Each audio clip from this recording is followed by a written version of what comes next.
ओम शांति।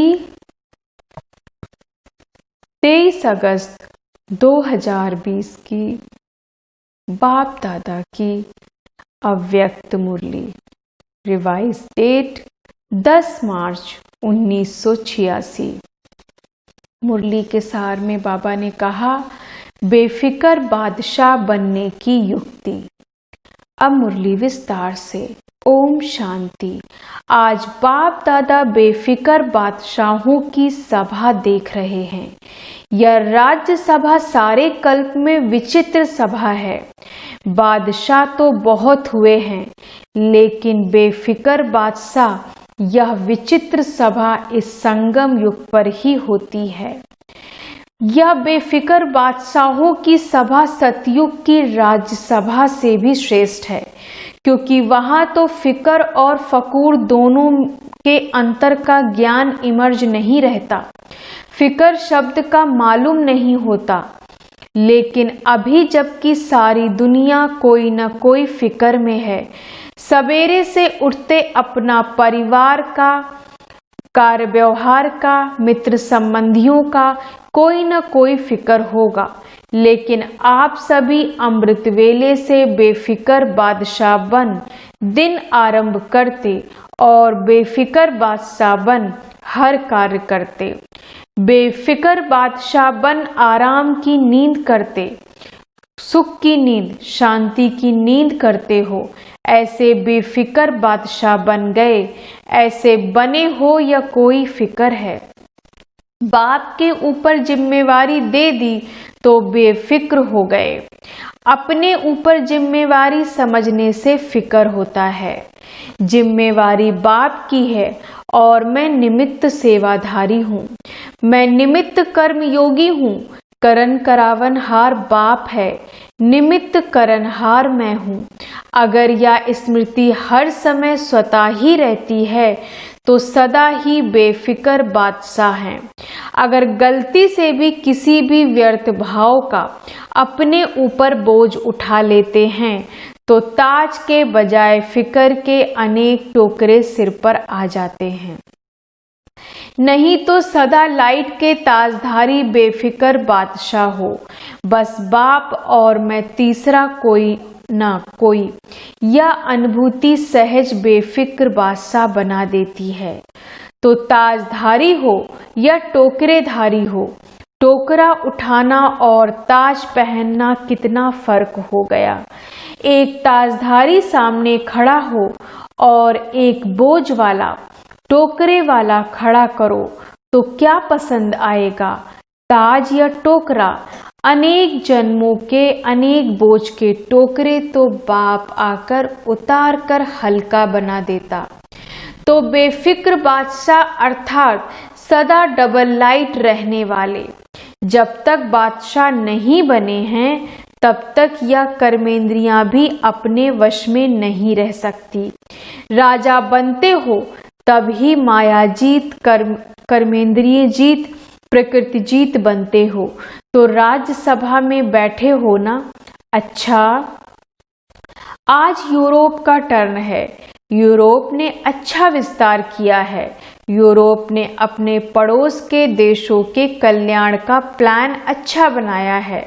ऐसे बाप सदा कल्याणकारी हैं। वैसे बच्चे भी बाप समान कल्याण की भावना रखने वाले हैं। अभी किसी को भी देखेंगे तो रहम आता है ना कि या भी बाप के बन जाएं। देखो, बाप दादा स्थापना के समय से लेकर विदेश के सभी बच्चों को किसी न किसी रूप में याद करते रहे हैं, और बाप दादा की याद से समय आने पर चारों ओर के बच्चे पहुंच गए हैं। लेकिन बाप दादा ने आह्वान बहुत समय से किया है। आह्वान के कारण आप लोग भी चुंबक की तरह आकर्षित हो पहुंच गए हो। ऐसे लगता है कि ना मालूम कैसे हम बाप के बन गए या तो अच्छा लगता ही है, लेकिन क्या हो गया, कैसे हो गया, यह कभी बैठकर सोचो।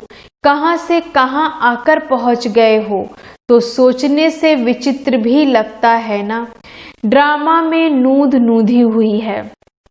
ड्रामा की नूद से सभी को कोने कोने से निकालकर एक परिवार में पहुंचा दिया।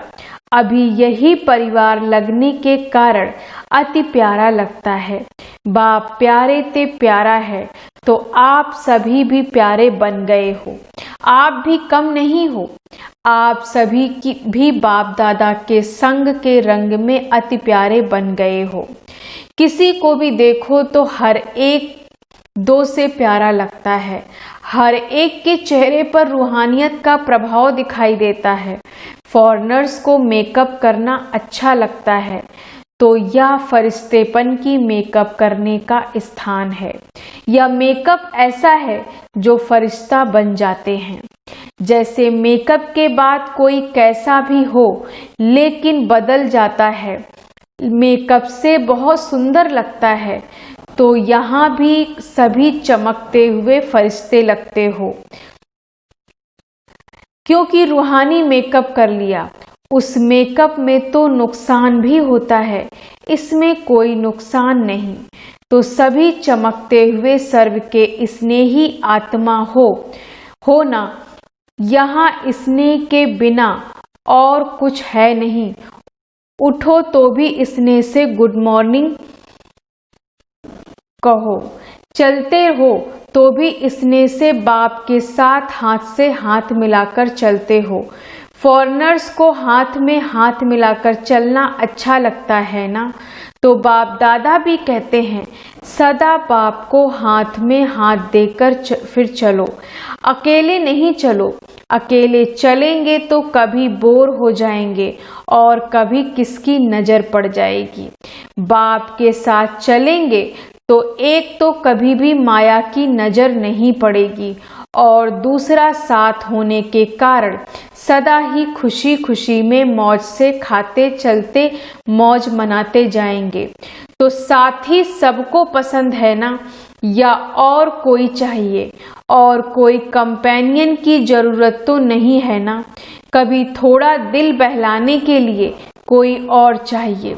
धोखा देने वाले संबंध से छूट गए, उसमें धोखा भी है और दुख भी है। अभी ऐसे संबंध में आ गए जहाँ ना धोखा है ना दुख है। बच गए, सदा के लिए बच गए। ऐसे पक्के हो, कोई कच्चे तो नहीं। ऐसे तो नहीं वहां जाकर पत्र लिखेंगे कि क्या करें कैसे करें, माया आ गई। यूरोप वालों ने विशेष कौन सी कमाल की है। बाप दादा सदा देखते रहे हैं कि बाप जो कहते हैं कि हर वर्ष बाप के आगे गुलदस्ता लेकर आना, वह बाप के बोल प्रैक्टिकल में लाने का सभी ने अच्छा अटेंशन रखा है। या उमंग सदा ही रहा है और अभी भी है कि हर वर्ष नए नए बिछड़े हुए बाप के बच्चे अपने घर में पहुँचे, अपने परिवार में पहुँचे। तो बाप दादा देख रहे हैं कि यूरोप ने भी यह लक्ष्य रख करके वृद्धि अच्छी की है। तो बाप के महावाक्यों को आज्ञा का पालन करने वाले आज्ञाकारी कहलाए जाते हैं। और जो आज्ञाकारी बच्चे होते हैं उन पर विशेष बाप की आशीर्वाद सदा ही रहती है। आज्ञाकारी बच्चे स्वतः ही आशीर्वाद के पात्र आत्माएं होते हैं। समझा, कुछ वर्ष पहले कितने थोड़े थे, लेकिन हर साल वृद्धि को प्राप्त करते बड़े परिवार बन गया। तो 1 से 2, 2 से 3, अभी कितने सेंटर्स हो गए। यूके के तो अलग बड़ा है ही, कनेक्शन तो सबका यूके से ही है, क्योंकि विदेश का फाउंडेशन तो वही है। कितनी भी शाखाएं निकल जाएं, झाड़ विस्तार को प्राप्त करना रहे, लेकिन कनेक्शन तो फाउंडेशन से ही होता है। अगर फाउंडेशन से कनेक्शन नहीं रहे तो फिर विस्तार वृद्धि को कैसे प्राप्त करे। लंदन में विशेष अन्य रत्न को निमित्त बनाया, क्योंकि फाउंडेशन है ना। तो सभी का कनेक्शन डायरेक्शन सहज मिलने से पुरुषार्थ और सेवा दोनों में सहज हो जाता है। बाप दादा तो है ही। बाप दादा के बिना तो एक सेकंड भी नहीं चल सकते हो, ऐसा कंबाइंड है। फिर भी साकार रूप में सेवा के साधनों में, सेवा के प्रोग्राम्स प्लान में और साथ साथ अपनी स्व उन्नति के लिए भी किसी को भी कोई भी डायरेक्शन चाहिए तो कनेक्शन रखा हुआ है। या भी निमित्त बनाए हुए माध्यम है जिससे सहज ही हल मिल सके। कई बार ऐसे माया के तूफान आते हैं जो बुद्धि क्लियर न होने के कारण बाप दादा के डायरेक्शन को, शक्ति को कैच नहीं कर सकते हैं। ऐसे टाइम के लिए फिर साकार माध्यम निमित्त बनाए हुए हैं, जिसको आप लोग कहते हो दीदियां दादियां या निमित्त हैं, जिससे टाइम वेस्ट ना जाए। बाकी बाप दादा जानते हैं कि हिम्मत वाले हैं, वहां से ही निकलकर और वहां ही सेवा के निमित्त बन गए हैं। तो चैरिटी बिगिंस एट होम का पाठ अच्छा पक्का किया है। वहां के ही निमित्त बन वृद्धि को प्राप्त कराना यह बहुत अच्छा है।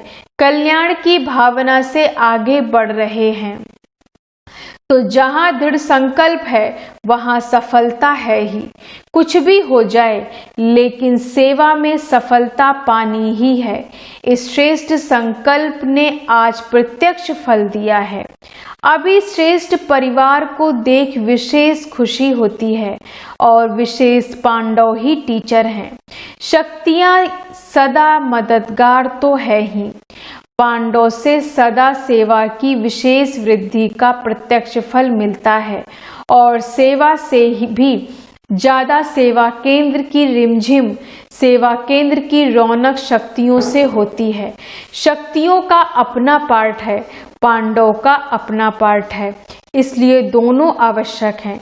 जिस सेंटर पर सिर्फ शक्तियां होती और पांडव नहीं तो पावरफुल नहीं होते, इसलिए दोनों ही जरूरी हैं।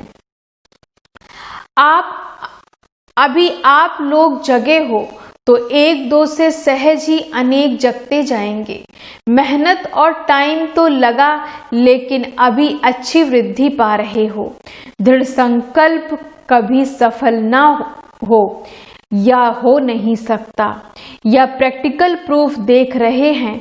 अगर थोड़ा भी दिल शिकस्त हो जाते कि यहाँ तो होना ही नहीं है, तो अपना थोड़ा सा कमजोर संकल्प सेवा में भी फर्क ले आता है। दृढ़ता का पानी फल जल्दी निकलता है, दृढ़ता ही सफलता लाती है। अब परमात्म दुआएं लेनी है तो आज्ञाकारी बनो अव्यक्त मुरलियों से। जैसे बाप ने कहा ऐसे किया। बाप का कहना और बाप का करना, इसको कहते हैं नंबर 1 आज्ञाकारी।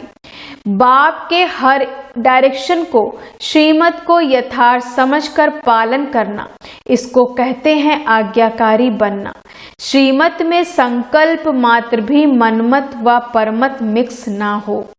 बाप की आज्ञा है मुझ एक को याद करो। अगर इस आज्ञा का पालन करते हैं तो आज्ञाकारी बच्चों को बाप की दुआएं मिलती हैं और सब सहज हो जाता है। बाप दादा ने अमृत वेले से लेकर रात के सोने तक मनसा वाचा कर्मणा और संबंध संपर्क में कैसे चलना व रहना है, सबके लिए श्रीमत अर्थात आज्ञा दी हुई है।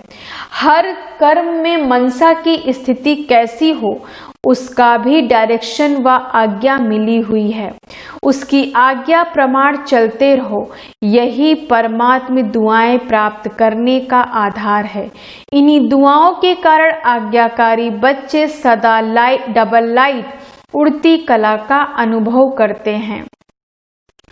बाप दादा की आज्ञा है किसी भी आत्मा को ना दुख दो ना दुख लो। तो कई बच्चे दुख देते नहीं लेकिन ले लेते हैं, या भी व्यर्थ संकल्प चलने का कारण बन जाता है। कोई व्यर्थ बात सुनकर दुखी हो गए। ऐसी छोटी छोटी अवज्ञाएं भी मन को भारी बना देती हैं और भारी होने के कारण ऊंची स्थिति की तरफ उड़ नहीं सकते। बाप की आज्ञा मिली हुई है, बच्चे व्यर्थ न सोचो, न देखो, न व्यर्थ सुनो, न व्यर्थ बोलो, न व्यर्थ कर्म में समय गवाओ। आप बुराई से पार हो गए, अब ऐसे आज्ञाकारी चरित्र का चित्र बनाओ तो परमात्म दुआओं के अधिकारी बन जाएंगे। बाप की आज्ञा है, बच्चे अमृत वेले विधि पूर्वक शक्तिशाली याद में रहो, हर कर्मयोगी बनकर निमित्त भाव से निर्माण बनकर करो। ऐसे दृष्टि वृत्ति सबके लिए आज्ञा मिली हुई है।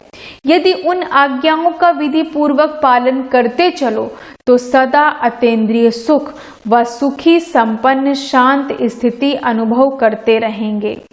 बाप की आज्ञा है, बच्चे तन मन धन और जन इन सब को बाप की अमानत समझो। जो भी संकल्प करते हो वह पॉजिटिव हो, पॉजिटिव सोचो, शुभ भावना के संकल्प करो। बॉडी कॉन्शियस के मैं और मेरेपन से दूर रहो। यही दो माया के दरवाजे हैं। संकल्प, समय और श्वास ब्राह्मण जीवन के अमूल्य खजाने हैं। इन्हें व्यर्थ नहीं गवाओ, जमा करो। समर्थ रहने का आधार है सदा और स्वतः आज्ञाकारी बनना। बाप दादा की मुख्य पहली आज्ञा है, पवित्र बनो, कामजीत बनो। इस आज्ञा को पालन करने में मेजॉरिटी पास हो जाते हैं, लेकिन उनका दूसरा भाई क्रोध, उसमें कभी कभी आधा फेल हो जाते हैं। कई कहते हैं क्रोध नहीं किया, लेकिन थोड़ा रौब तो दिखाना पड़ता है, तो यह भी अवज्ञा हुई जो खुशी का अनुभव करने नहीं देगी। जो बच्चे अमृत वेले से आज रात तक सारे दिन की दिनचर्या के हर कर्म में आज्ञा प्रमाण चलते हैं, वे कभी मेहनत का अनुभव नहीं करते। उन्हें आज्ञाकारी बनने का विशेष फल बाप के आशीर्वाद की अनुभूति होती है। उनका हर कर्म फलदायी हो जाता है। जो आज्ञाकारी बच्चे हैं वो सदा संतुष्टता का अनुभव करते हैं। उन्हें तीनों ही प्रकार की संतुष्टता स्वतः और सदा अनुभव होती है। एक, वे भी संतुष्ट रहते हैं। दूसरा, विधि पूर्वक कर्म करने के कारण सफलता रूपी फल की प्राप्ति से भी संतुष्ट रहते हैं। तीसरा, संबंध संपर्क में भी उनसे सभी संतुष्ट रहते हैं। आज्ञाकारी बच्चों का हर कर्म आज्ञा प्रमाण करने के कारण श्रेष्ठ होता है। इसलिए कोई भी कर्म बुद्धि का मन को विचलित नहीं करता। ठीक किया व नहीं किया यह संकल्प भी नहीं आ सकता। वे आज्ञा प्रमाण चलने के कारण सदा हल्के रहते हैं, क्योंकि वो कर्म के बंधनवश कोई कर्म नहीं करते। हर कर्म आज्ञा प्रमाण करने के कारण परमात्मा आशीर्वाद की प्राप्ति के फलस्वरूप वे सदा ही आंतरिक विल पावर का, अतीन्द्रिय सुख का और भरपूरता का अनुभव करते हैं। अच्छा वरदान है आज का, सच्चे साथी का साथ लेने वाले सर्व से न्यारे प्यारे निर्मोही भव। सच्चे साथी का साथ लेने वाले सर्व से न्यारे प्यारे निर्मोही भव। विस्तार से, रोज अमृत वेले सर्व संबंधों का सुख बाप दादा से लेकर औरों को दान करो। सर्व सुखों के अधिकारी बन औरों को भी बनाओ। कोई भी काम है उसमें साकार साथी याद ना आए, पहले बाप की याद आए, क्योंकि सच्चा मित्र बाप है। सच्चे साथी का साथ लेंगे तो सहज ही सर्व से न्यारे और प्यारे बन जाएंगे। जो सर्व संबंधों से हर कर्म से में एक बाप को याद करते हैं वह सहज ही निर्मोही बन जाते हैं। उनका किसी भी तरफ लगाव अर्थात झुकाव नहीं रहता, इसलिए माया से हार भी नहीं हो सकती। स्लोगन है आज का, माया को देखने व जानने के लिए त्रिकालदर्शी और त्रिनेत्री बनो, तब विजयी बनेंगे। माया को देखने व जानने के लिए त्रिकालदर्शी और त्रिनेत्री बनो, तब विजयी बनेंगे। ओम शांति धन्यवाद बाबा, धन्यवाद।